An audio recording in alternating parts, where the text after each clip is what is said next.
Hey, Vitality crew, this is Dr. Stacey at Vitality Chiropractic, and September is National Yoga Month. So I wanted to talk a little bit about yoga, which has been in existence for longer than many of our healing modalities that we have today. So it is sort of one of those tried and true practices. And there's lots of different ways to utilize yoga, and there's a lot of layers to it. I'm not even going to pretend to know all of them, but as someone who is off and on done yoga for, over 20 years easily. Probably closer to 25 years. So, it's one of those things that I often will come back to, and I wish I was an everyday person, or I was like very regular practice. I love that. I admire that in people. It is not always, my strong suit. And so I know that there's people out there, I hear this a lot, that, we get in a good routine with our exercise and then we sort of fall out of it a little bit, or, how did I even stop doing that? Well, I'm here to tell you that, one, you're not alone. Two, that yoga is a nice way to reconnect, because what happens is, yoga, the word yoga literally means union, right? So it's meant to be that kind of mind and body together, that unification. At least it is for me.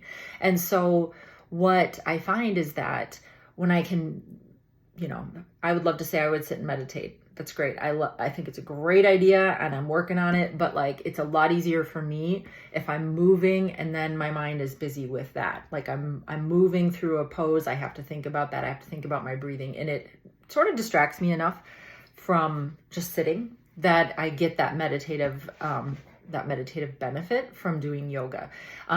Yoga is about the breath.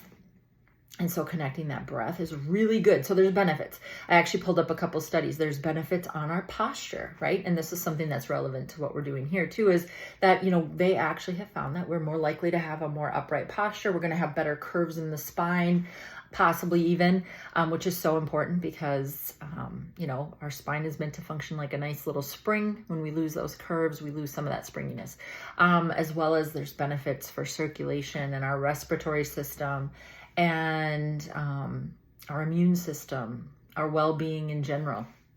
And so it's just a nice way to kind of get in touch with our body. And then I feel like once you're kind of in touch, then it's a little bit easier to look at, okay, what am I eating? Am I drinking enough water? It's sort of like you're connecting with your body and actually remembering that it's there, and that it's not just the vehicle for carrying our head around, right? So that mind body piece, it's we're so busy up here with our thoughts and our to-do lists and our everything that we kind of ignore that we even have a body. And so this is a way that you can connect. And I'm not saying you have to have a 90-minute hot yoga practice. It can be very gentle and very low key as a start. Now, if you want to do those classes, fantastic. I'm sure they're wonderful. My recommendation, if you're interested in trying something, is, a good place to start. And there's so many online, so many videos, but I really love, and many of my patients know this, Yoga with Adriene. So she has a YouTube channel and it is searchable. So let's say you're like, I'd love to do yoga, but my low back's pretty tight and pretty sore. You can actually Google or search on her site, yoga with low back pain or low back tightness, and it'll come up with a kind of customized routine for releasing some of that. So it's kind of nice because it, if you're like, I have 10 minutes, you can look at the ones that are 10 minutes or less. Or if it's, bedtime and you want better sleep, you can look up, hey, yoga for better sleep. So it's really nice. Yoga for anxiety, yoga for depression, yoga for shoulder tightness, neck tightness. And then they have a lot of 30-day programs as well. She has a lot of 30-day programs. Now, I know there's a million ways to do yoga. I love to go to a good class too and do it with other people. But it might just be a nice way to start. And it has those benefits for the spine that we're really looking for.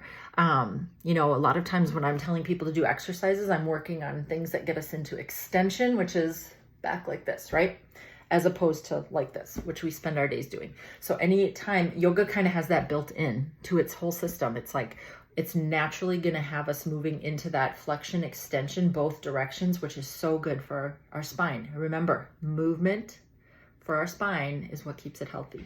Okay, that's what we work on here on one level, is just, hey, biomechanically, our spine has to move properly to stay healthy, for those discs to stay plump and for those soft tissues to stay hydrated. So yoga is a good way to help with that process by putting it through those movement patterns.